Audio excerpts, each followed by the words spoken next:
Bakstig með stöng. Við komum stöng fyrir á bakið á okkur, stígum aftur og komum upp. Það sem við viljum sjá er lóðréttur sköfnungur. Það er að segja, þegar ég stíg aftur, að sköfnungurinn hér sé nánast lóðréttur en hnéð sé ekki langt fram fyrir fótinn. Það á að vera smá þungi í hælnum á fætinum stígi og svo styður hinn löppin líka. Hnéð þarf ekkert endilega að snerta gólfið á þessum fæti, aftari fætinum, en má kannski rétt tylla í en bara rétt fyrir ofan og koma upp. Annað sem við viljum forðast er það að missa mjöðmina út til hliðar.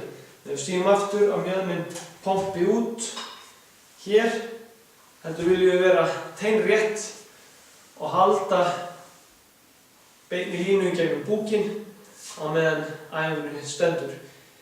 Það er auðveldara að taka fæturinn til skiptis hægri og vinstri, erfiðara að klára annan fótinn í einu. Þetta er bakstig með stöng.